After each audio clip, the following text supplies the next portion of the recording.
All right, I just wanted to make sure. We're so glad that everyone is here this morning. We had something like 700 people register for this call, so I'm thinking that maybe we're all very excited about hearing what Francoise has to say to us. Um, so we're really glad you're here. We've gotten lots of questions about will it be recorded, and yes, it will be recorded, so you'll be able to send out the link or share it with folks who weren't able to get onto the call today. This conversation with Francoise is brought to you by the National Children's Advocacy Center, and there are no federal funds being used to present this conversation. Everybody is muted.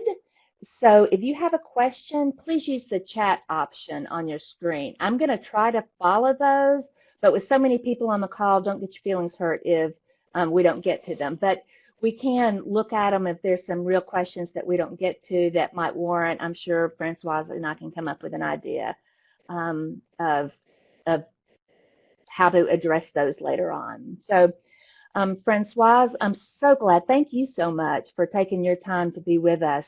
The CAC world loves you, and I think your voice is one that we really need to hear from right now. So we are seeing so much strain on our CAC folks. They're trying to serve kids. They're trying to take care of their own families. They're juggling childcare issues. I've heard that some are feeling guilty because they want to take care of their children and struggling with exposing themselves by going into work. And so where do we start when we're talking about well-being and being resilient in a time like this? Thank you, Karen. I'm absolutely going to answer that. I have lots of thoughts about that. For those of you who don't know me, because I think you made an assumption that everyone knows who I am, but maybe people are like, who is this? I did. You're right. Lady. I did make an assumption. I'm famous in your own mind, I guess, Karen. So for those of you, that's true. Right? Well, and Karen, I have to thank you for this. You have been one of the biggest champions of secondary traumatic stress education in the CAC world, and ever since we met many years ago in Florida. And I just want to thank you for making this possible as well, like truly. So for those of you who don't know me, my name is Françoise Mathieu, and I'm obviously French-Canadian. I'm based in Kingston, Ontario, Canada. And I am a mental health professional, registered psychotherapist, and have been involved in the field of trauma for now over 25 years. Excuse me. And I became really interested in secondary traumatic stress and related factors such as burnout and compassion fatigue now over 20 years ago. And so the work that I've been doing with my colleagues, including Karen, is looking at best practice recommendations for people who work in what you work in, which we call high trauma and high stress exposed environments. So now more than ever, everything we've been discussing and researching in terms of tools and strategies are more important now than ever. We were already working in amplified environments. As Karen mentioned, we were already working in situations where there were not enough resources, where the demand often outweighed what we could provide, and then the pandemic hit. So now I want to answer your question. One of the things that happened for me, and I'm going to move between the personal and the professional and the individual and the groups, and also us as service providers and us as those of you who are in leadership roles. I want to really encompass all of those elements during our dialogue.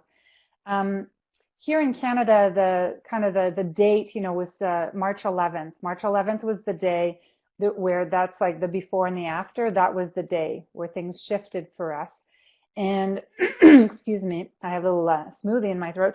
One of the things that I know personally, and this is to answer your question about resiliency and where do we begin, Karen, I know that personally, the first thing I needed to do, and I think you were all in the same situation, is I needed to ensure that the basics were secure before I could focus on helping anyone else. And the basics were really, and I'm really not being facetious about this, safety, food, shelter, Are your loved ones okay? You know, I had to extract one of my loved ones from Mexico before the border closed. I had to repatriate one of my children from another place. I had to, you know, all of the basics. And there's a parallel process, of course, where a lot of people we serve also have been dealing with that very fundamental hierarchy of needs. Once we made sure that the basics were secure, then we could move to the next level, which was about having a daily schedule and a daily routine that changed very rapidly. So I think that many of you, I've had a lot of calls with CAC folks who, you know, are having a call while, yesterday I had a call where someone was breastfeeding while she was on the call because she now is back home. You know, someone else had a cat wrapped around her head as she was talking to us, you know. So we had these very rapid changes. I think we also had a lot of confusing communications. I think that's fair to say, Karen, right? That we got lots of mixed messages because our leadership was also scrambling to try and figure this out.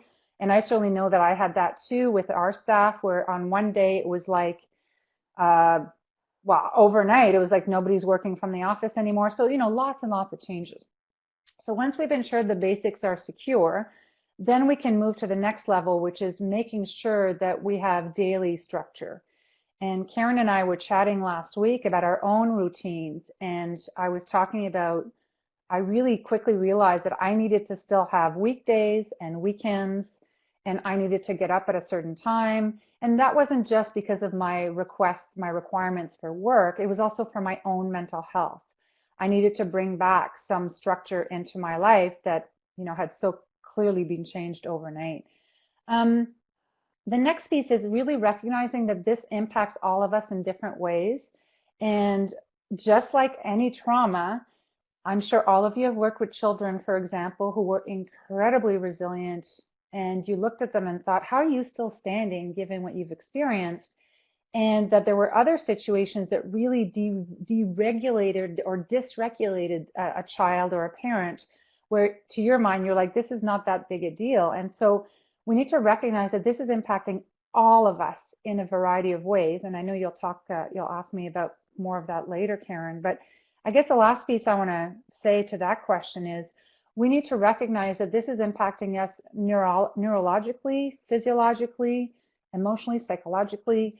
And one of the things I found, it's actually getting better now because we're almost a month into our crisis right up here in Canada, is the first week I had a really hard time concentrating. And there's certain things that I found my problem solving skills were really pretty limited. I might be really able to, I was feeling really creative, so I could write and think about that. But if you gave me an Excel sheet, I couldn't read it.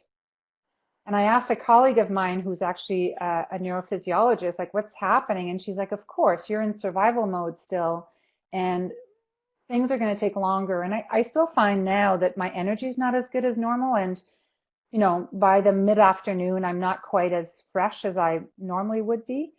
So yeah, so looking at all of those elements, but really in a stepwise process. If you are still not in a situation where you feel safe or your loved ones feel safe, it's going to be very difficult to move to sophisticated problem solving. Make sense? It makes perfect sense to me. And on one of our calls last week, I was kind of recounting what all that we had done in Southern Regional just immediately when we started working from home. And a colleague of ours said to me, well, yeah, it's going to be interesting, Karen, those of you who are in fight mode. And I did realize that that was my reaction. You know, that was my physiological reaction. And so, and then it dawned on me, you know, we know how to do this. This is what we have been teaching, and we have been encouraging people to practice for years now. So I think giving a language to kind of what's going on helps tremendously. So I know we've been working on this Venn diagram for a number of years. Can you just talk a little bit about the Venn diagram and kind of help people understand what is going on with us? Absolutely, and I love what you just said. I too had a phone call with someone last week who is a mental health professional. She works with first responders and law enforcement. She's a psychologist who works with them. And she was asking these questions, and she said the same thing you did. She's like, wait a minute, I know how to do this. It's like almost like she lost touch with her vast years of experience dealing with crises and with trauma. And you're absolutely right. Like we actually know what to do more almost than anyone out there. We actually have a template for this, right? So, so Karen, you brought up the Venn diagram. The Venn diagram was developed. So Karen and I belong to the Secondary Traumatic Stress Consortium, and that is a think tank of practitioners, researchers, and educators who are interested in advancing the field of secondary traumatic stress research. And we co-created this Venn diagram to show the complexity of all the elements that contribute to our stressors in our fields. I'm actually modifying the Venn diagram for the COVID right now, so that'll be actually a free resource I'll share with you when it's ready in a few weeks. But the way to look at this, and if you don't mind trying it out right now, looking at the different circles, you're going to see, I can't actually see it right now, so I'm just going to use my memory. Or it's showing up. Amazing. It is. Thank you. So you're going to see that there's different circles, and they overlap because, of course, they're not necessarily perfectly distinct. But the way we kind of look at this, and I'm going to actually invite you as an exercise to look at it right now. As we go through these circles, if you were filling them out right now, you know, red being like this category is I'm in real trouble right now. Yellow meaning that it's of concern to me, but I'm actually doing okay, or I'm starting to see warning signs, and then green being that I'm doing great. The first circle we always put our personal circumstances. And that's what I was really referring to earlier, you know, the basics. Are you caregiving for an elderly relative that's in quarantine right now? Is someone in your family sick with COVID or something else? You know, what are your factors at home? Do you actually have a secure, stable home life? Do you have a tiny little apartment that's crowded with people? You know, there's so many factors. Do you have a history of an anxiety disorder? And that's really rearing up its head right now. Maybe you've dealt with a substance use or an addiction. You know, there's so many factors that are going to influence how we are personally coping. And certainly what I will disclose is that I would say that I have a real roller coaster. Like I can be really well, and like yesterday morning, I just was feeling off for a while, and I'm going to go up and down. Like I'm feeling pretty good most of the time, but I don't think that it's a static state. The next circle after that is, do you want to show it? Do you want to click on it? Because I think they're showing one at a time. There we go. The next one is very relevant right now, and it's called, we call it work-related traumatic grief and loss. Now, that might be a very a very concrete loss, you know, a tragic event where, you know, somebody dies, we lose a kid, we lose a colleague, like those are the very extreme losses. But there are lots of micro losses that I don't think we're acknowledging or having a chance to process right now. And an example might be that there might have been layoffs. So it might be that there are people who've been furloughed that you're not seeing anymore, or that there's certain agency partners that have folded or will. You know, there are all these different losses that are related to the work, and particularly to this pandemic, that many of us are not even having a chance to process right now at all. The next circle after that, if you want to click on it, great, it's direct exposure. Now, this is really interesting because in the work that many of you do, particularly if you are involved, especially if you're, you know, in CPS or, I mean, more directly involved, there are circumstances where we are directly exposed to traumatic stories or events, or maybe we're even a witness to something. A way to illustrate this right now is to think about our healthcare professionals. Healthcare professionals are currently directly being exposed to COVID and talking about their own stressors around not having sufficient PPEs, right? All of the things we're hearing in the news or from our loved ones, that is a direct exposure related to COVID right now. Some of what you may experience might be, if you're dealing with clients on the phone, it might be that people are very emotionally distressed because the resources are not available in the way that they should be. And so you're actually sometimes bearing the brunt of that. And just as an aside, if you're interested in that piece, I wrote an article, it's on the website, we'll give you the resources later, but I called it Spare a Thought for Call Center Operators. And it was a reflection I was having. I work with a lot of call center operators, dispatch, 911 communication, you know, anyone who is the front line. And I was inviting people to think about what it's like to do that job right now. So the next circle after that is, I believe we have indirect exposure. And indirect exposure is all the secondary traumatic stress that we've all been exposed to, that we're very familiar with. But it might be amplified right now because a lot of us are consuming too much media. So Karen and I just chatted about that last week, where I certainly, as a self-care decision, I decided to only consult 3 media sources and only once a day, right? I can't just be watching what people are doing or saying constantly on Twitter and CNN, no offense to CNN, but I needed to choose 3 media sources and I needed to check them once a day, because otherwise I was getting exposed to a lot of secondary trauma from horror stories that actually are totally outside of my control and maybe not even pertinent or related to me directly. The next circle we call it compassion fatigue or empathic strain. And that's about also how we're all emotionally dealing with this, but also the contrast between, and I'm sure many of you have experienced this, where certain people's complaints paled in comparison to what you're witnessing. So I'll give you a concrete example. I'm sure you've seen this, Karen, where maybe I've been on Instagram or on some social media, and people who are not in this field at all have told me that they're bored. And I'm like, because they're at home, and I'm like, okay. And I'm going to admit, like, I had a really strong reaction to it. These are people who have not lost their jobs, so they're not like my friends who are chefs who have no work. They're not bored, by the way. My friends who are chefs are making food for the soup kitchen. That's what they decided to do with their time, right? So these are people who were maybe actually fully employed, still have a salary, and they're at home, and they're bored. And I have to admit that I have compassion fatigue towards them right now, because I'm like, really?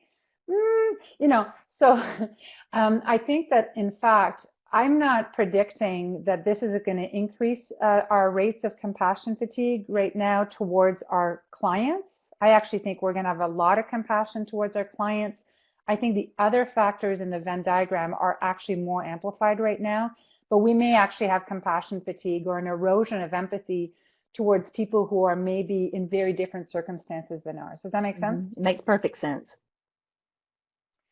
The next one, which I think is probably one of the most important ones right now, in addition to personal circumstances, has to do with system failures and moral distress.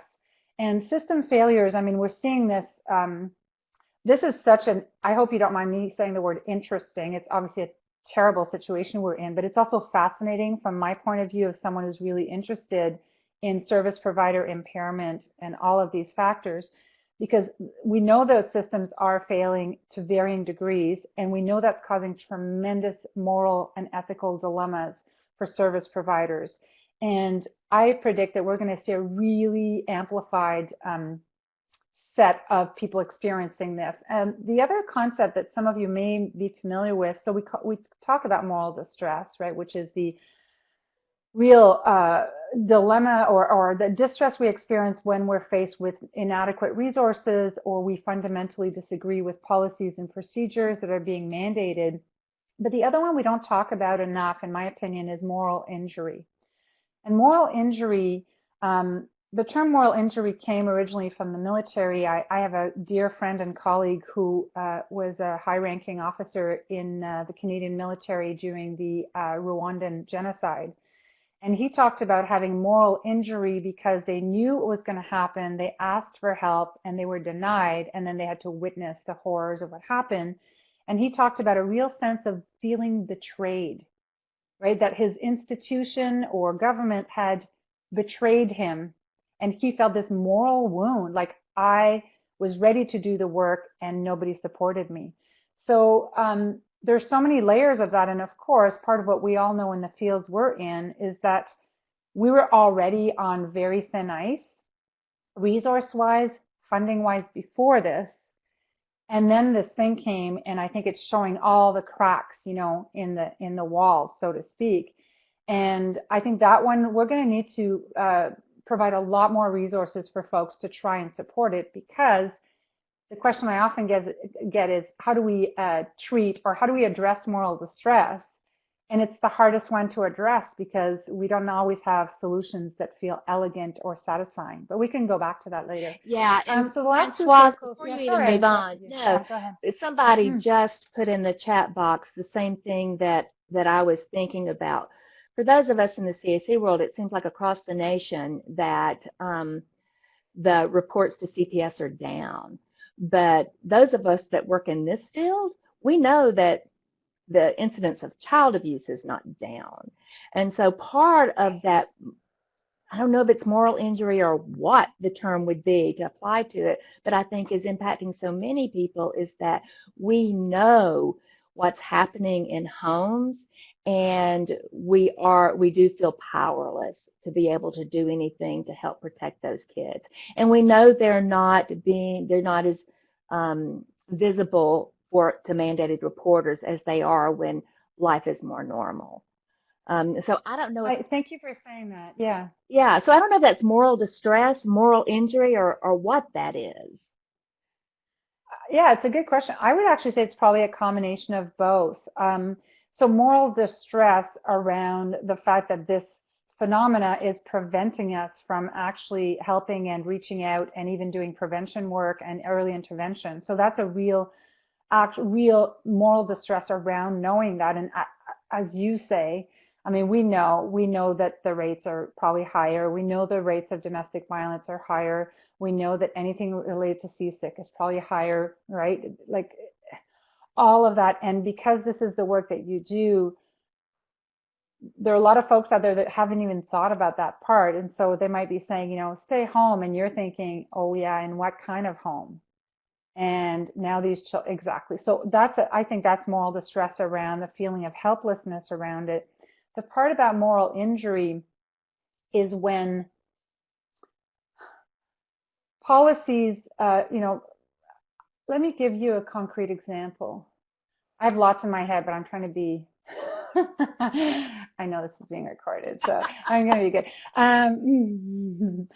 So those are situations, okay, let me give you a Canadian example. So a year ago, there were cuts in my province, and the Children's Advocate's Office was eliminated, just cut, like eliminated, like overnight, everyone was let go and fired. And so that left a huge gap in a place where we think there should have been. This advocate and his folks should have actually been there and would actually be incredibly helpful right now. As an aside, this former advocate is still doing it on his own time right now, bless him, right? But I think that's an example of moral injury where there are certain circumstances where the powers that be are making decisions right now that may actually completely contravene to what we believe is going to be the best practice to protect our folks right now and in the future. Does that make sense? Makes perfect sense. Yeah. Yeah, I think so. So the next circle. All right, so I got so excited I didn't even let you talk through 6 Venn diagram circles. I'm sorry, Karen. Thanks, Franciouse. You know me well enough. I'll jump in where need be. I appreciate that. All right, this is a really interesting twist, the working conditions with COVID, because of course many of you are now working from home. Did we actually do that poll? That'd be a good time to do the poll about whether people are working from home. I don't know how that all works. Laura, can you launch that one? Are you working from home? Oh. So I'll have a look at that in a minute. So that's actually a really interesting one because, of course, many of us have the work and the way we're doing our work has completely changed. Now, maybe I don't want to assume that all of you are working from home because I know some of you actually are still out there, and that can be a huge factor as well, right? So if you're still out there working outside of your home, how does that feel? How does that feel in terms of your own fears or anxiety? How does your family or loved ones, how do they feel about that? If you're working outside the home, does that mean that you no longer can have contact with your significant people in your life? So my daughter's partner is a nurse in the prison system, and he went back to work yesterday, and so I can't see them now until the end of the pandemic, right? So those are very real, and I was able to see them all last week, and then yesterday I gave her a hug saying, see you on the other side, because now he's going to be, potentially contagious and all of that. So I'm just looking at the stats here, right, combination of both, right? Very few of you in the office so far we're seeing, right? And in addition to that, if you're also caring for children, homeschooling, parenting, maybe sharing with a significant other, are you both juggling this? Do you have a blended family? I have a friend who had to go and get his elderly parents back to safety. So now he's got his 85-year-old father and stepmother in his house, all of those elements. That has a huge impact on our ability to focus. In our team, what we started to do is have dialogue. I have a wonderful team. They work incredibly hard. We needed to have a dialogue about the best ways for each one of us to actually get work done, because one of them has to homeschool and parent and do childcare and so on. And so we basically, what we started doing, which I know doesn't work for everyone, but we started having real flex time. So one of them is an early riser. She likes to start early so that she can then share her caregiver needs with her partner. Someone else, it works better to have 3 blocks of work during the day, but she can't just have her 12-year-old on an iPad all day, right? So that's having a huge impact.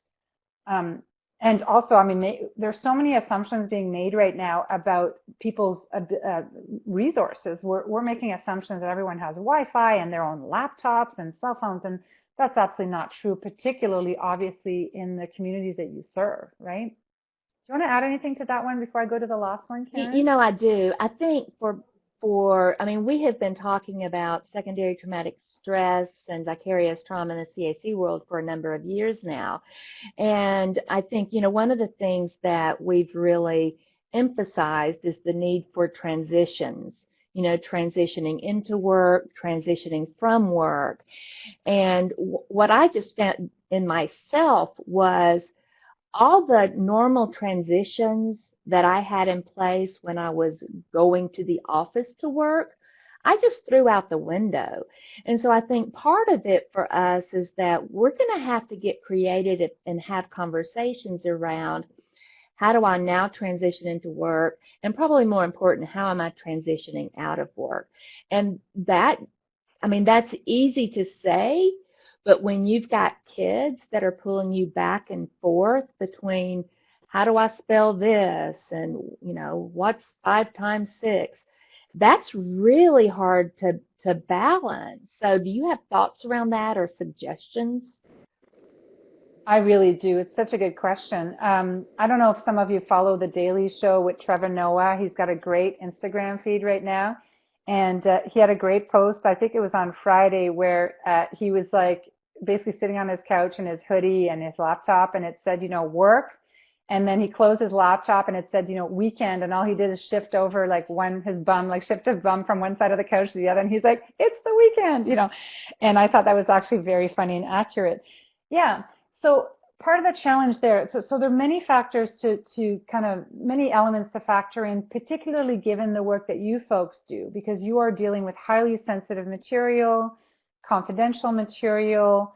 Maybe you're in a space in your home where, I'm very fortunate. I have a private office, with the door closed and all of that. I still have to put signage though, don't burst in, I still have to ensure privacy because my kids are just going to burst in if they need the car or whatever. I'm sure you've all had that experience. But if you're living and sharing a smaller space, how are you dealing with sensitive material? If you're on a headset, but what you're saying is actually of a graphic nature, how are you handling that with your loved ones?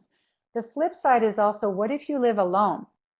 So I think that we haven't been talking nearly enough about people who are single or living on their own or separated from their loved ones right now. And how do you not have this just blur into from one night to the day to the night? No, I spoke to someone yesterday who said that she's on Zoom calls, from 7 a.m. till 8 o'clock at night till her eyes are hurting. And I was like, okay, this is not sustainable. And we'll talk a little bit later about the article that I just wrote on Friday. This is a marathon, not a sprint. But this isn't, I keep hearing people say, when this is all over, and I'm not trying to be doom and gloom here, folks, but the world as we knew it that's done. There's some really cool stuff coming up ahead, but we are not going back to the way it was. This isn't just things have changed. Things have changed in a million different ways about the way that we're going to use remote work, about, I spoke to a friend of mine who's a psychologist for the Los Angeles police yesterday, and she said that her clinical work is going better than ever because now her police officers can't say they can't use LA traffic as an excuse for not making it to the appointments. but it's actually like she's actually getting better work done. You know, so the way it was is over. We don't know what's ahead, but there's stuff going on, and there's some real tremendous energy going on. But it means that we also need to think about how do we sustain ourselves for the long haul. This isn't necessarily going to be over in a matter of weeks. So that means that the fundamentals of transition are more important than ever before. So if you don't mind, can I share a couple of examples of what I do? And I'd love to hear from you, Karen, like what a couple of things you've done. Sure. So I'll just share, yeah, sort of my routine and what I started doing. So I want to highlight, though, that I do not have young children to care for, and so I'm very aware of my incredible privilege in that regard, that I'm not trying to juggle both of those things. Although I have a teenager who still requires, well, he's not a teenager. He'd tell you he's a grown-ass man. He's going to be 20, but he's my baby. But he still requires, you know, emotional support and groceries, and like it's different, but it's obviously not as constant, or, you know, I can still focus on work. So one of the things that I have been really careful about is having, I'm a very routine bound person. I like scheduling. I like routine. It makes me feel better. And so what I've done is every day when I get up in the morning, because I don't have kids, you know, jumping on my bed, I've made sure that I do something for the first half hour that has nothing to do with the news or COVID.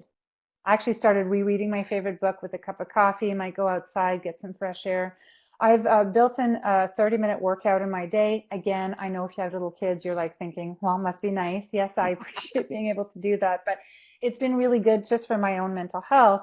And then I also make sure that I transition from like the end of my day, you know, when I stop working. And I know this sounds really simple, but the first thing I make sure is that I don't have all my work stuff, you know, strewn on the dining room table. That there's a real containment of putting things away.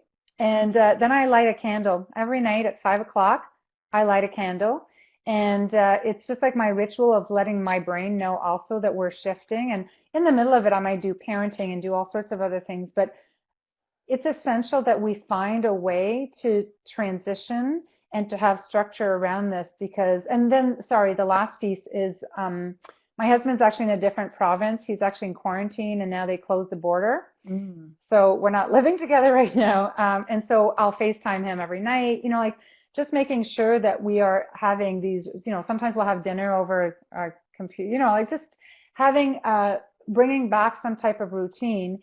And I know that those of you with kids, there's been lots of reactions out there about, you know, rainbow charts, and like there was some people were doing, you know, homeschooling, and some people were doing unschooling, and whatever works for you. But I think there's got to be some type of structure around this, because otherwise you're basically going to be working constantly and feeling like nothing's ever done properly, and everyone suffers, including ourselves. What about you, Karen? Yeah, I found that I wasn't doing it when this first started. As I said, I was kind of in fight mode, and so as part of the executive leadership team at NCAC, our executive director, you know, Chris Newland had us, we were meeting every day because we were really wanting to be as supportive as possible for our staff. And so it was just, those first 2 weeks were just a whirlwind of writing new policies and then getting with our chapters to, you know, send some of those policies out. But in all of it, we're talking about what's the best thing for our staff and taking care of our staff. And I think for me, what I realized, it just kind of hit me that, you know, what I used to do just wasn't, I just forgotten it, to be quite honest. I didn't think about, you know, we deal with why this is kind of a collective trauma for the whole world. Those of us in the CAC world, we live in trauma day in and day out. And so I went back to starting my day with getting in the floor and doing some stretching, doing some meditation, doing some breathing, so that I did feel like, yep, this is how I start my day. And now, you know, instead of leaving my room and getting my car to go to the office, I'm just leaving my room and going to my home office. But still, it brought some kind of structure to my day. And at the end of the day, I really do turn off my computer in my office, turn off my lights, and try not to go back in to, work emails or anything like that so that I can. Because otherwise I could really sit in my office and at some point it's like you said, I can't concentrate anymore. And so I just find myself surfing the web and accessing way too much social media and news around, this whole COVID thing.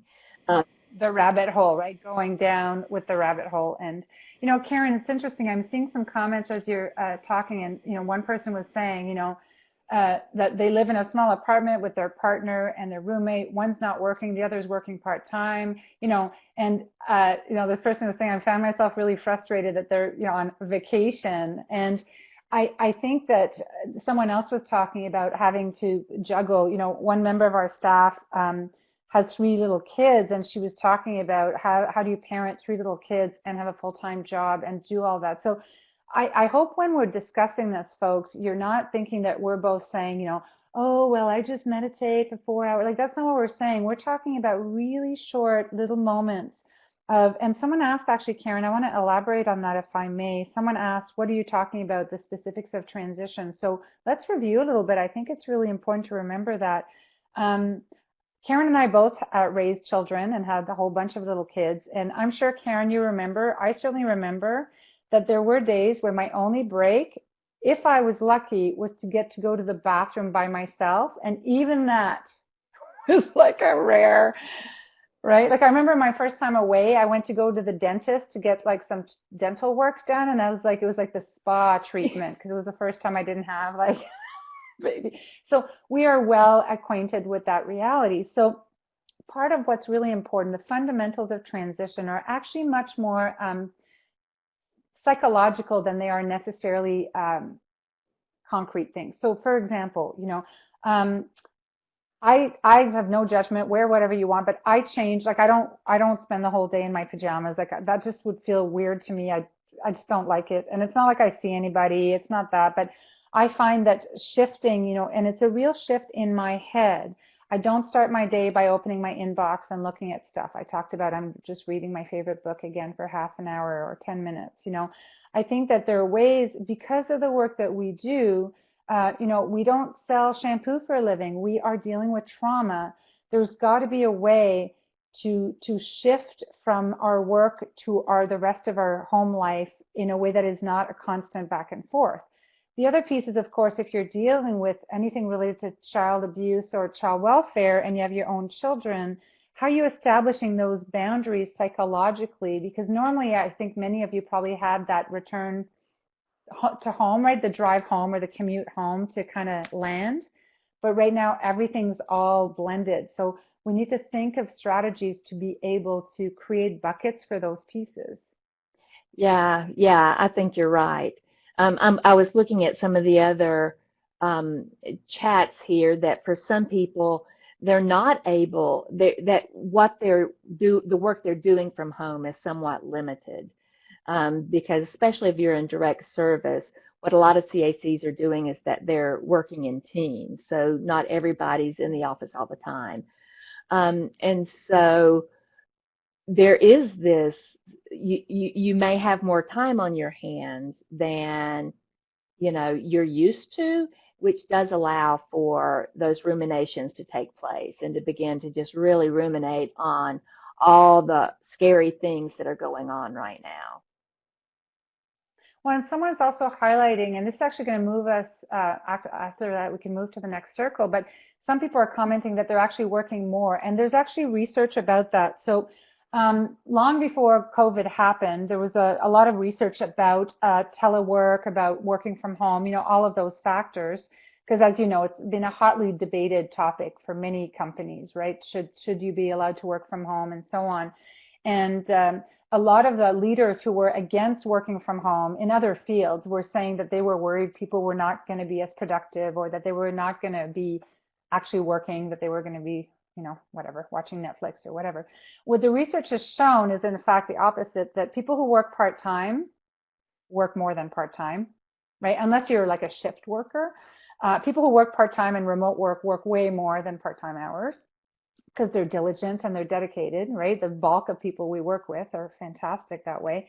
And that working from home can lead to overwork and, working more because there aren't these natural breaks, right? So I know that many of you may, not be in the office all the time back in the day, maybe you in your car a lot, but there were these natural breaks and transitions where the risk is that we work right through lunch, or we eat at our desk, or we're just glued to our laptops right now. And so what we're actually seeing is people are at risk of actually wearing out more quickly, because you also don't have the social connection and the break of seeing someone in the lunchroom, even if it was just for 10 minutes. And those are not present anymore, those types of breaks. Yeah.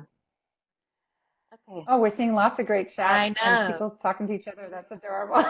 I wonder. All right, let's move to the last circle. Yes, sorry. Just one more thing. There are great suggestions and people sharing what they're doing that's helping in the chat. So I hope you're noticing those. But also, if you have a question that you want to ask, be sure and put it in the chat too, and we'll get it to Francoise. Okay, so go. I love it. I'm having FOMO because I'm missing out on the chat while I'm talking. Okay, so the last piece, this is actually so huge now. I mean, it was always important, social cultural context, and the reason that the consortium brought it in, as Karen will recall, was actually in 2016, and we started talking about how changes in the political landscape might have an impact on the work that we do in various far-ranging kind of ways. So that one, of course, is having a huge impact right now in every possible way. Some of the things I alluded to before, right? Discrepancies, or inequities, people, all the barriers that we know that our folks are facing, the predictions that, a lot of the kids who are supposed to be homeschooled are going to be left behind because they don't even have the technology, or maybe their parents don't have the emotional or psychological energy to be homeschooling them right now. And so they're kind of like free range. There's so many elements right now that are impacting us in terms of the social cultural context. Originally, that circle was added particularly for people who come from marginalized groups or racialized groups. But in fact, it turns out that now everyone is being impacted by the social cultural decisions and, that are having. I've been really curious because I know people from all parts of North America in my chats, I have a chance to talk to them. It's been really interesting to see the different ways in which various communities are adhering to, for example, social distancing or not, whether healthcare is available or not. I mean, there's so many layers here that are going to influence this more than ever. Yeah, I know just in the state of Alabama where NCAC is located, I have been watching where testing centers are and how many cases of COVID are showing up. Well, and the bottom line is in the poorest band in the state, there's very few tests and very few people that have been diagnosed with COVID because they're not testing. And so it is just a glaring example of the inequities that exist and that we see and deal with on a regular basis in CACs. So I think you're right that whole context is just huge right now and can be somewhat tied to the system's failures. If you live in an area like New York where they are truly struggling with, getting what they need, the medical personnel getting their PPEs and all that stuff, that's a whole different, ball game. So I think those can be tied. And if I may add one more piece to this before we move on, the other piece is that we're very reactive societies, right? We're very reactive to what's going on right now. This is the crisis, but it feels like in the middle of all this, so many things were forgotten or were no longer being discussed. Children being detained, other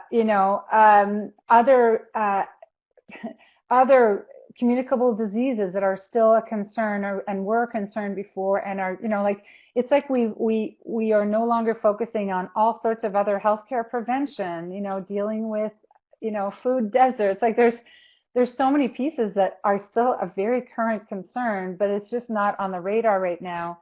And, diabetes, like there's just so many things that are just not on the radar right now that are still ongoing, and in fact for certain communities may actually be even more pressing just sheer poverty right now, right? All of those. All of those factors. So we have a question that I think is probably, I'm seeing lots of people responding to and agreeing. Can you speak to feelings of numbness? I find that I'm struggling to have space for all the needs of my roles, and my system is just feeling numb, which I somehow feel guilty about. Oh, yeah. Actually, Karen, can we go to the window of tolerance slide? I think that's the perfect introduction I think for so discussing too. this. Thank you for asking that. What a good It question. is. All right. So some of you are familiar with the window of tolerance that was developed by Siegel and Ogden and others. And I know, Karen, you're going to have more dialogue with someone else in another webinar about resetting and grounding skills, so I won't spend too much time on that. But just a quick refresher, the window of tolerance is a concept that for all of us and the people that we serve, there is the sweet spot, right? And the sweet spot is where, if you see in the middle there, the smooth sailing area where we are in the zone. I'm sure we've all been in the zone at various times. We feel on, we feel well, we feel focused. And then for whatever reason, it might be that our window of tolerance is extremely narrow because we have high ACEs ourselves, or maybe we have other family circumstances that are going on right now. We're going to have a very short wick. And other times we can have a really wide window where we can deal with a lot of things as they come. What's going to happen is when we shoot out of our window of tolerance, a lot of us, we either go into hyperarousal, which is being, very reactive. You were talking about the fight mode. When you're in the fight mode, you tend to go into hyperarousal, like just get everything done, be very reactive. And I think most people are very familiar with hyperarousal. We see it, the example I always give is, soldiers who have PTSD, who get into bar fights or have, startle response, and I'm giving that example. There's lots of them. The one I don't think we talk nearly enough about is hypoarousal. And when this person was asking about numbing, so numbing, it really feeds into that, the freeze mode. And so the numbing or the hypoarousal is actually that physiologically we under respond to certain situations, and that can look like many things. It can look like avoidance. So I'll give an example from a few weeks ago. My daughter and I were in Asia all of January. We were we were literally just like the pandemic followed us. Like it was just this bizarre. So we were in Japan, we're in Vietnam, we're in Singapore, and it was clear to us that things were starting to happen around us. And daily we were trying to decide, should we stay, should we go? We weren't panicky, but it was definitely very, at the forefront of our mind. We come back, and I don't come back in a panic, but I come back and I say to a lot of people here, shit's going down. There's stuff going on here, right? And I very quietly, very calmly start buying extra groceries. I'm not panicking, I'm just focused. But this was actually early February. I talked to some friends of mine and loved ones, and all of them said to me, you're overreacting. And I was like, I'm just saying, this is what I've seen. And really, it turns out, as a society, and by the way, I didn't buy Zoom stocks or do anything smart with my money. I wasn't that enlightened. I just bought a lot of toilet paper. No, I was kidding. But what a lot of people I saw in my family and friends, that they actually went into avoidance. And so I would talk about this, and they would go into hypoarousal. They'd just be like, la, la, la, right? I don't want to think about it. And I was like, I'm just saying, we should get ready for this. And they were really, in a way, their coping style at the time was to shut down. There is no judgment in this. I think that we all have different ways, and we also have different things that we fight, flight, and freeze about. So I don't think, Karen, you're necessarily in fight mode about everything in your life. I think you're probably in fight mode about specific things and other things that we all do that to cope with life. And so if you feel numb, first of all, that's totally normal. It's a way of coping, and it's also a way of filtering out what is beyond the scale and scope of what we can handle. So me not looking at the death rates daily of, pandemic across the world, is that an avoidance technique? Absolutely, right? But in a way, it's I'm not an epidemiologist, so in what how would that serve?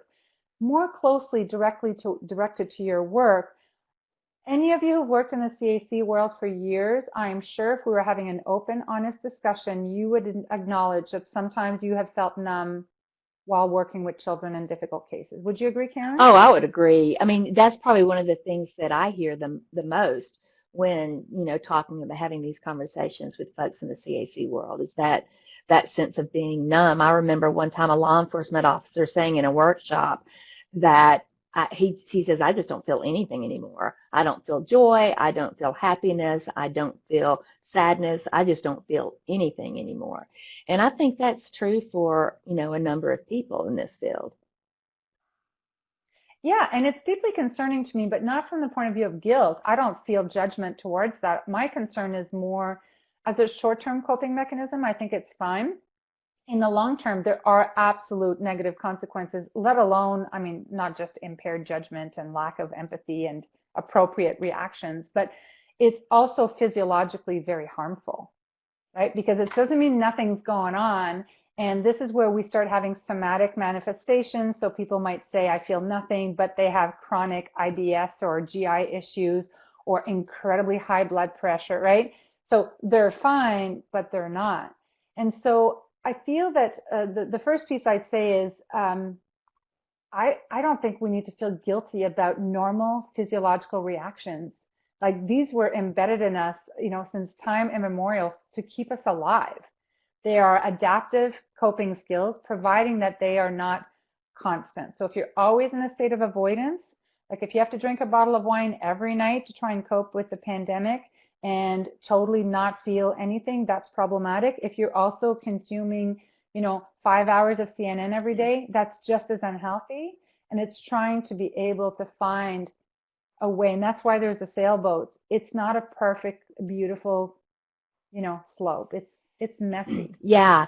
And when I talk about windows of tolerance too, I wonder how many people that they're really in that hypoarousal because they're the one, even before COVID ever existed, they're the one, if you're hypoaroused, you go home and all you want to do is sit in a chair and binge watch Netflix. Or I talked to a friend of mine the other day and she said, I had introduced her to a Color Me app or something like that on her phone. She says, I'm doing that for hours at a time. And so I think people just noticing, just in naming what that is. I found myself doing that too, just spending hours playing, in the evenings playing games on my phone. And it was like, okay, Karen, this is what this is. Right. Exactly. Yeah. Naming it. Our friend Laura Van Dunet-Lipsky has such a good way of talking about this, right? Where she calls it the check me out, check me out playing Candy Crush for 5 hours, right? And it's not judgmental. It's just really looking at it from that perspective. Your screen has frozen, so I presume you're still there? Yes, go ahead, Francois. Is everything frozen? We're still good? Yes, we are. Yeah? Okay. And can Karen hear me or do you just want me to keep talking? It looks like she's having a little technical difficulties, Francois. Okay, I'll just keep going. And when she joins us again, we can, bring Karen in again. So I'm going to look at some of the questions in the chat. There's so many things. Okay, let's talk a little bit. So Lori, you're saying, how do we move out of hypoarousal? So the window of tolerance, there's several things that, this is a whole other workshop that's actually going to be shared with you, I believe, in a few weeks with Karen and one of my colleagues. But there are a couple of ways, first of all, to widen the window of tolerance. And because, as I said, it can be very narrow or it can actually be very wide. So an example I'll give you, and you can identify your own strategies, but I need a lot of sleep, and I feel that I can expand my window of tolerance. When I've had enough sleep, I actually have, I have more tolerance or patience. I just feel better able to deal with everything in my life. For some of you, it might not be sleep. For some of you, it's like exercise or something else. So one of the things is that we need to, first of all, widen the window of tolerance so we can deal with things as they come. The second piece is, how do we move out of hyper or hypoarousal? They're actually all of the grounding techniques that we're familiar with to be able to literally bring ourselves back into our body. And some of you actually teach this to kids, right? We have a video we're sharing with you that's called Feet on the Floor. Very simple, right? Self-awareness. Where are my feet? You know, reconnecting with a 3-minute breathing space. Like, there's so many different strategies to bring ourselves back into the present. And those are all the techniques that you teach the kids that we actually need to reconnect with ourselves. Just think of some other questions here. So people can still hear me, so that's good. Right. So someone else is mentioning that what's compounding the issue is that your own family's dealing with struggles as well. This isn't just outside, right? The work out there, it's actually also what we're dealing with in our own home life and trying to navigate those two pieces as well. Just looking through more of what people are typing. Yeah, exactly, right? So all of these different challenges that we're dealing with.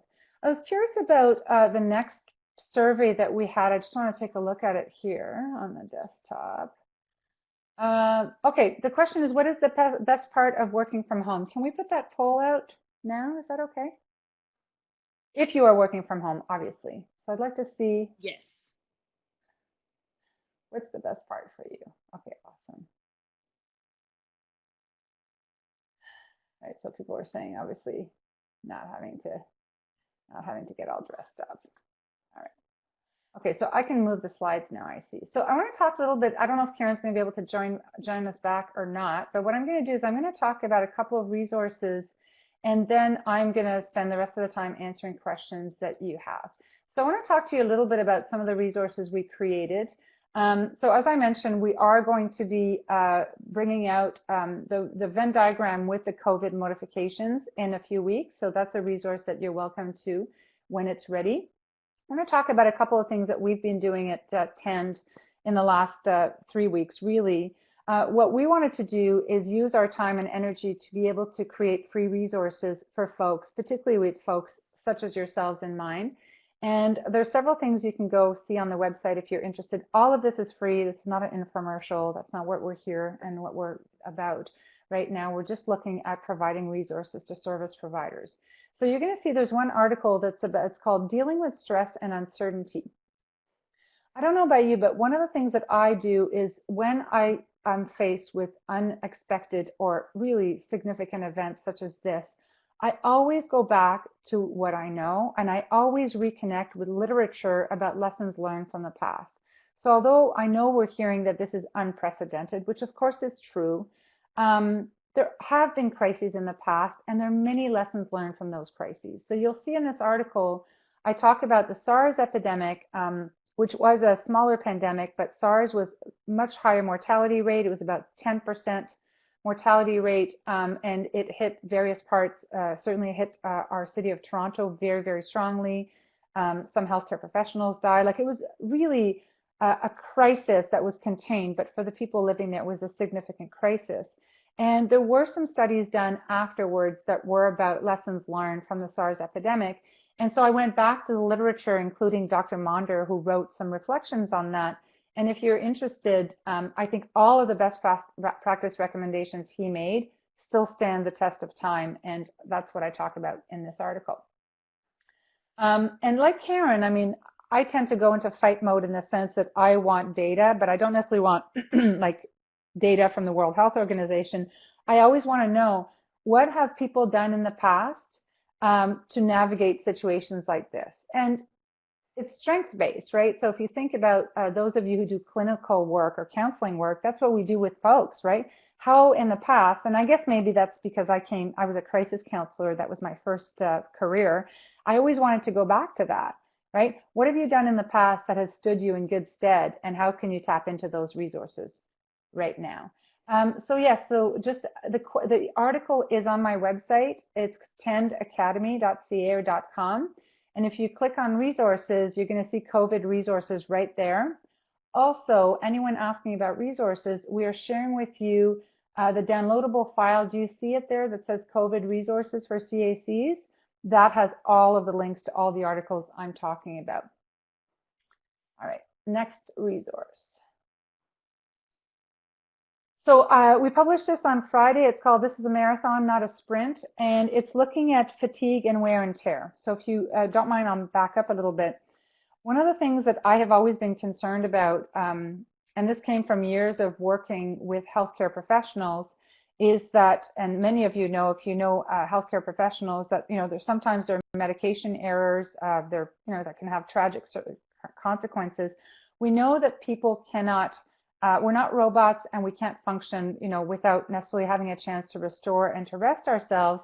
And there was a study done of Israeli judges a few years ago that identified that judges were much more likely to grant you parole after lunch than before lunch.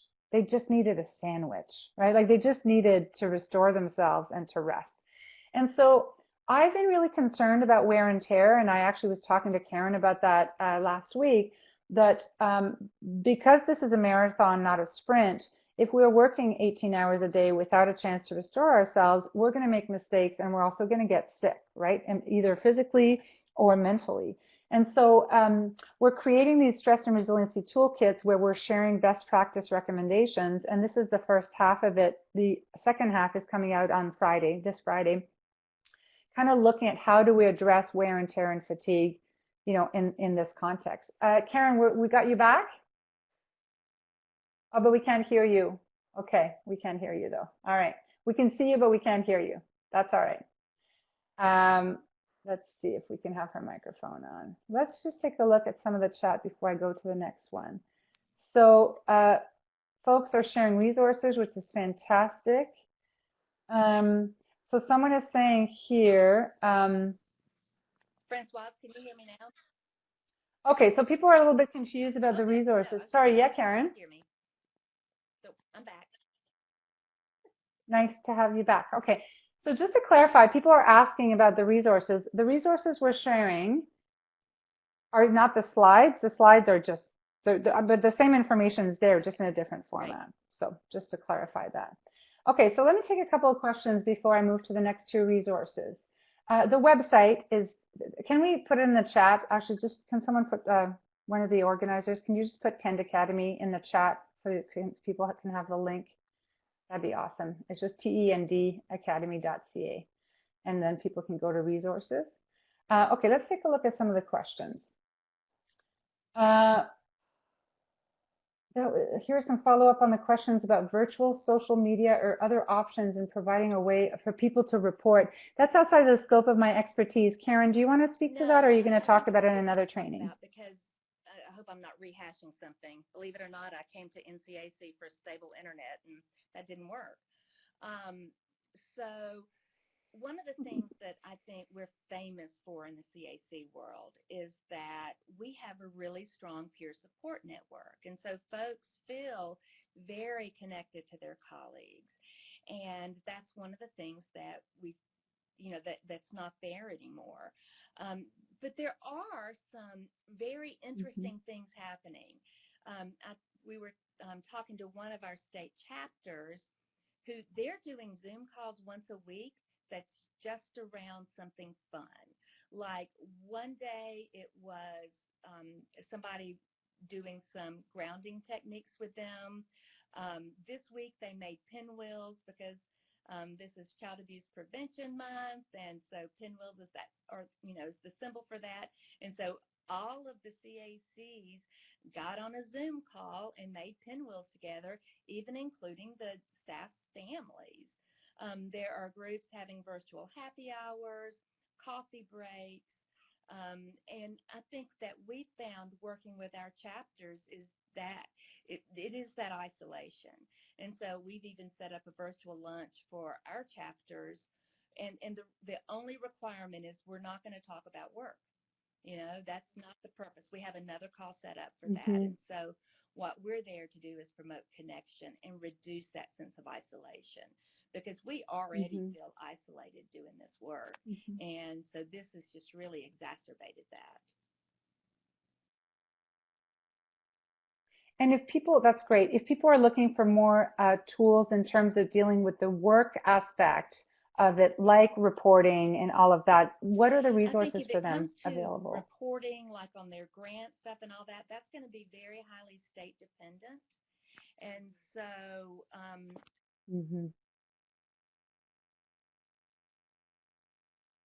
Oh, Karen froze again.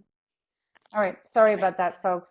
Technology. So I'm just going to keep going if that's okay. Oh, you're back, Karen? Yeah, it's really state dependent. You said state dependent. Are required. So their state chapter organization would be a great resource for that.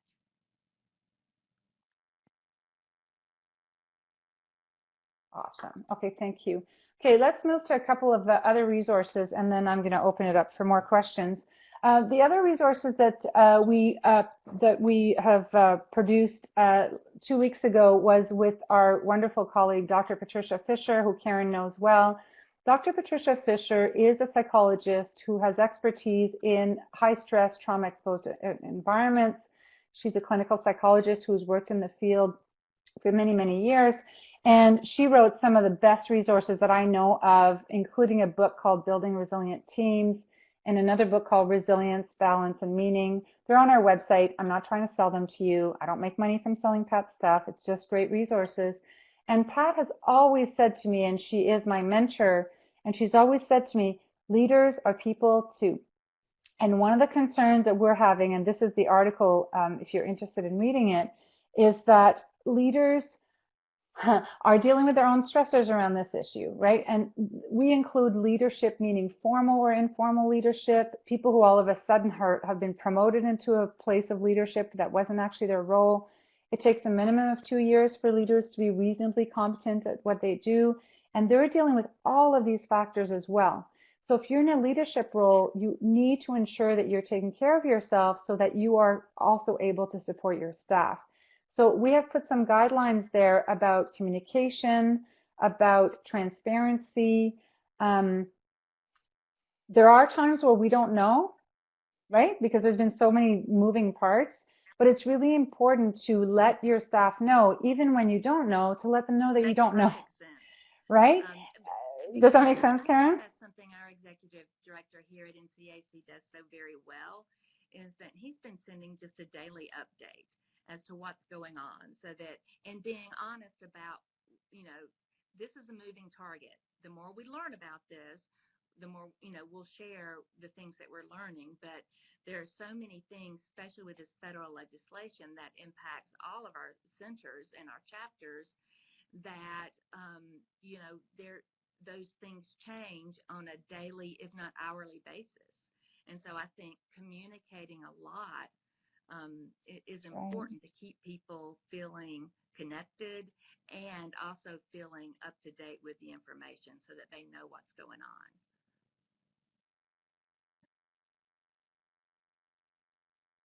My brother sent me a really nice, of course I'm going to not quote it properly right now, but he sent me a really nice, very quick 10-minute video that was from a journalist who also works with the former General McChrystal. I believe his name is McChrystal. He was a big U.S. general in Afghanistan. And he talked about how, his name is McChrystal, correct? I'm not mispronouncing his name? And it was a really great link about, I'll actually share it once I find it, about how he did briefings with up to 20,000 soldiers on Zoom. And he talked about how he would have basically, obviously these were not the, sensitive information, whatever, but he would have staff meetings, let's say of like 7 or 10 people, and he would open it up to anyone in his force to listen and to ask questions.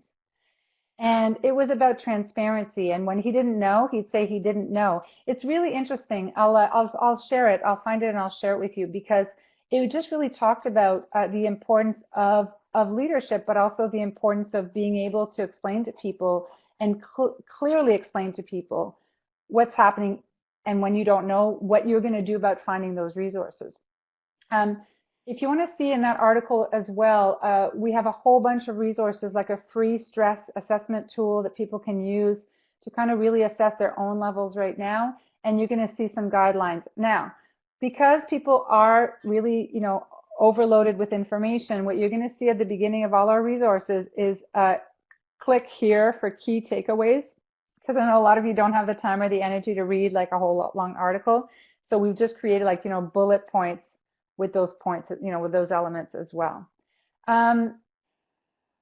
Any questions that are coming up right now? I just want to see where I'm at here, because the chats, I think they were so big that we basically end up creating new chats, but now I don't necessarily see them. I'll talk about one more. See if I have other resources. Yeah, one more resource that yeah, Karen, go ahead. I'll make sure it gets sent out too, is Brian Miller, a colleague of ours. One of the things that he talks about that's really important for our well-being is reducing ruminations. And so, those ruminations when you just start spinning on something, we talked about it in context of like when you get home and you've got that one case, that one forensic interview, that one therapy session that you just keep playing over and over in your head. And so Brian has developed a resource, Reducing Ruminations, for SRCAC. And so we'll be sure and get that resource out to you guys as well.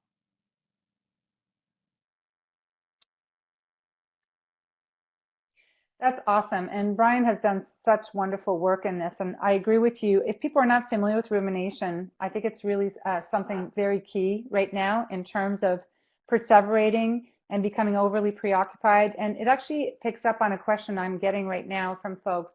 They want to go back and talk more about work-home boundaries when you have to work from home. And people are also saying they're having a really hard time hearing you, Karen, in terms of the sound. Because we're imbalanced now, right? Like I'm yelling in their ears if they can hear you and all that. So I think that reducing rumination and looking at boundaries, in terms of transitioning from work to home when you're actually working at home, they're actually really tied into one another. Rumination is perseverating, right? Continuing. I mean, I think we all do it about various things, continuing to think about being incredibly preoccupied by one thing over and over again. And there are some concrete things we can do to truly behaviorally stop ourselves and really pause and really think about what's going on right now. Like, first of all, am I physically right now in that situation? Usually not, right? Rumination is about stuff that's about past and future kind of situations, very rarely the present, and being able to find ways to create these pauses. And this is where looking at fundamental grounding skills is so important, right? Being able to take a breath, being able to think about where am I at right now? How do I have 5 minutes of clarity in my head? I'm hearing some weird sound stuff. How do I create some transitions? In terms of work-home boundaries, I think what would be really interesting is also to not forget that you have a community of experts. Everyone who's on this chat, any of you who have successfully found strategies to work from home, especially if you're parenting or dealing with caregiver needs, share with one another. What are the resources that are working for each other? Because they're as individual as there will be circumstances as well. Karen, did you want to add something to that? No, but I think that we have to think about this in a very dynamic process. I remember Lori Ann Perlman saying one time that what works for you one day may not work for you the next day. And so thinking about, we have to try different things. Don't just try one thing, and when that doesn't work, assume that this is not just possible. Keep trying different things until you find what works for you, and then after a while that may not continue to work for you. So think of it as a dynamic process. Yeah, and I think also that as we both said, we actually know how to do this. It's like we got kicked out of problem-solving mode because we were in survival mode, but we actually know how to do this more than a lot of people out there, right? We do have resources, we have strategies. We're dealing with challenging workloads and challenging cases and work-home balance. I mean, we actually have access to some of those strategies. I'm just getting a look at some of the chat here. Oh yeah, this is a really good point out also. Some people have been talking about how intense the Zoom calls and the constant connectivity has actually been. So this is the counterpart to being socially isolated, is actually being socially over-connected. And just wanted to share one small example. This is again very individual, but I tend to find that these types of video chats or video calls are far more draining for me than conference calls that are just on the phone. And the truth is that when I do conference calls that are just on the phone, I usually am walking around. Like I've been sitting now for an hour and a half, right? So when I'm doing a conference call, I usually tootle around my house. I might actually clean something. I might chop some vegetables. I'm listening, but I'm also being able to be engaged in a different way. And part of what's happening is all of this video chat is actually more intense one-on-one contact than we may normally have in a typical day. And that's also looking at how, you know, if we're doing that and then at night we're actually watching screens, like when are we getting any chance to restore ourselves and take a breath? Yeah, and a another pause from all comment of I that? saw in the chats before I got kicked off was somebody talking about, I mean, as a part of people working from home, especially if they do their direct service, then they're trying to stay busy so that they can, you know, charge funders for their time. And so there's a lot of training going on. And I think somebody commented about watching all this CSEC training and all of that is, you know, getting to them too, you know. And so I think a need to balance some of that training and maybe even pull in some more, maybe more training around STS. Before I jumped off too, and I don't know if you talked about this, but somebody wanted to talk a little bit more about the physiological reaction that happens to us. Did y'all talk about that, Francoise?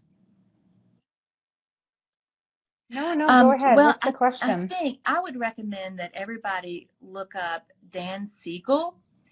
He has a wonderful metaphor for explaining what happens to us physiologically with this. And he uses his hand, and the thumb is like the amygdala. So that's the part that when we're in fight or flight, that is activated. And then, you know, these fingers are our cerebral cortex. And so especially that frontal lobe, that is where the executive functioning takes place. And decision making and all of those kinds of things. When our lid, it's kind of like we're either hypo or hyper, you know, our lid is flipped. And so then what we're left with is just this really overactive amygdala. And so in Francoise, I think it was something that you said on a video, is that we can't wait till 5 o'clock to plop down on a yoga mat to address this. This is something that we have to do throughout the day to keep our lids from being flipped all the time. So we actually have an article about that that's in your resources. It's called something like Breathe, Refuel. Oh, I can never remember, but it's something like Rest, Reset, Refuel, Breathe. Anyways, you'll see it on the link. It's one of the blog posts I wrote. And I wrote it, I was really inspired by our mutual friend and my colleague Diana Tickes, who is an expert in grounding skills and integrates a lot of Dan Siegel's work in her teachings. And she and I had been, we were working in a women's shelter in an Indigenous community in Quebec. And so people dealing with very difficult domestic violence cases, but also serving a very small community where they go back to, often, even the service providers were going back to really crowded homes, right? They didn't actually necessarily have a break ever. And one of them said to us in the workshop, what is a recommended daily amount of self-care? Like, you know, like she was hoping we'd say 43 minutes and she was going to go home. It was her prescription. And Diana's response was exactly that. She said, the aim of this is not to white knuckle it through your week and collapse drooling on your yoga mat at 5 o'clock on a Friday and call that self-care. Self-care is a moment by moment process. And you know, one of the best resources on this topic, Karen, you know, I said earlier when you were offline that I always go back to my wisdom and my guides and my mentors through the books that I have loved and that have had such a powerful impact on me. That may be in this field or in other fields. I watched a Winston Churchill documentary, or you know, made for TV, whatever, on Netflix the other day. I was so inspired, right? So one of the best books that I think is more than ever so crucial right now is Babette Rothschild's Help for the Helper. Those of you, if you're familiar with Babette Rothschild's book, Help for the Helper, it is all about the neurophysiology of resetting ourselves when we're exposed to secondary traumatic stress. There is no book out there like it. She gives all these concrete examples and activities about body awareness, about being present right in this moment. It is a very simple, easy to access book. I find every strategy in there is really hands-on and concrete, and it's one of the best tools to go back to. I can be self-aware. I mean, I can tell you right now that I'm doing this chat. There's like 17 windows open of all this stuff going on, but I can still feel the chair on my back, and I can still feel my body temperature, and I'm still fully present. And we can do those things constantly. It doesn't have to be, as you say, when we just crash at the end of our days or at the end of our weeks. Just wondering if some more, oh, wonderful. People are being so helpful. Thanks, Melissa. People are putting the resources as we're talking about them. Thank you so much. Yeah, Babette Rothschild, Help for the Helper, is the book that I highly recommend. So this is funny. Do you mind if we go through some of these chats for a minute, Karen? I'm looking at this one about someone saying, is there any research on social workers married to engineers who don't necessarily understand our field? As someone who's married to a rocket scientist, would you like to take that one, Karen? It is very interesting. My husband is working from home as well now, but the thing that they don't have conversations like this around the anxiety and how it's impacting people. It's just like, yeah, now you're working from home, but just do your work. It's a normal work day. And so it's been amazing to see the difference and how much we do. And I think you're right. There are some advantages that we have going into this. We do know how to process. We are not powerless over our brain. We know how to implement the tools so that we can activate our parasympathetic nervous system and shut off the fight or flight and freeze, at least for some moments. And so, I think that's another really great thing for us to remember. We are less powerless than we think. We're powerless over a whole lot, but we do have some power over how we're going to see to our own mental health right now. And a lot of other careers, and they're not doing this, and they don't know to do this. Can I add one more piece? I'm aware of the time as well, but I want to add one more piece to that, and then maybe we can do a little wrap up. So folks, I was a couples therapist for a decade. That was the bulk of the work I did. I did couples counseling, particularly for the military. So they were mostly soldiers coming back from combat, and I was assisting them and their families. Lots of divorces, lots of issues. And one of the things that I found in my work, but also in my own relationship, is that we need to have transition rituals, but we also need to let our loved ones know what our work is really about. And what I mean by that is not sliming people with the graphic details of the horrors of what you do, but because now it's actually in your home, so to speak, being able to have a dialogue about, so simple example, but right now my son just got up. Yes, don't judge. He's sleeping in. He does what he wants. But, for us to have a dialogue about, that, no, you can't burst in this, and this is the reason why. Or when I'm dealing with a client, like, what are the ways in which we can support each other in this work? And what I found in my relationship is I needed, because my husband's also, he's a neuroscientist, so he's the closest thing to being an engineer as well. Not a very other-oriented person. I needed to have a loving but clear conversation about, this is the work that I do, this is what I need, right, when that day is done or that session is done, like having an open dialogue about it and being able to discuss that more openly. I'm aware of the time, Karen, so do you want to have a couple last words? Yeah, we've got 6 minutes. I guess I'm wondering if there are any burning questions that are showing up in the chat box that we need to look at, or just, Franciouse, what's the first priority for us? Okay, so first of all, I'm going to reply. People keep asking about the book. So it's Babette Rothschild, Help for the Helper. Okay, so here are my thoughts. And obviously I think about this all day. This is what I do for a living, is, like we have never been in more demand and more needed than now. People who are specialists in self-care, secondary trauma, compassion fatigue. This is our moment to shine and actually provide tools for all of you who do this important work. We cannot do this. This is not a sustainable plan if we are all in crisis mode all the time. We are not going to be able to last. This is a marathon, not a sprint. And I'm not saying that to discourage people. I'm saying that because that's also the reality of life, right? The work we do. I always think about your lovely friend, Linda Cordisco-Steele, who I always quote because I find her so inspiring. And I'm sure you all know her. She's a superstar, forensic interviewer. But I always think about my conversations with Linda when I feel down or I feel discouraged. And she's always said this, right? She's always said she has a yoga practice. She is a mentor, and that fulfills and sustains her so that she can ensure that work continues to be done in a way that is helpful and excellent.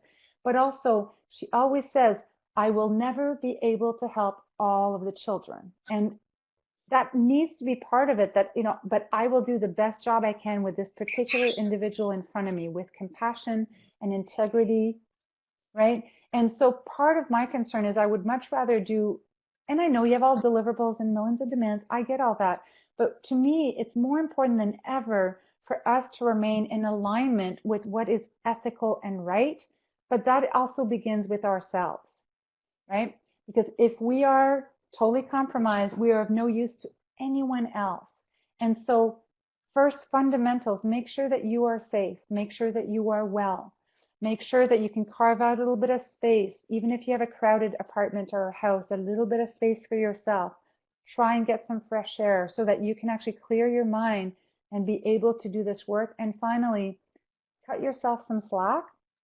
Like after this, I'm not going to have a productive rest of my day. I'm going to answer emails, but I do not have the productivity rate I used to because my brain is otherwise occupied, and that's okay. Yeah, well, Franciouse, thank you so much. And she mentioned her colleague, Diana Tickus. I had a conversation with Diana yesterday, and we're scheduling a call with her that we will share and share just lots of different grounding techniques for you guys. And so hopefully we'll be able to get that out in the next week or two. But thank all of you for being on this call and your patience with some of the technical difficulties.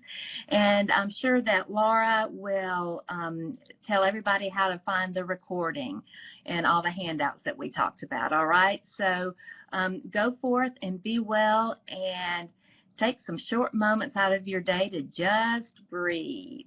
Franciouse, thanks so much. Your voice is one of clarity that we need in times like these. So thanks so much. We appreciate you. Thank you so much. All Thanks, right. everyone. Bye-bye, everyone. Have a good Bye. day.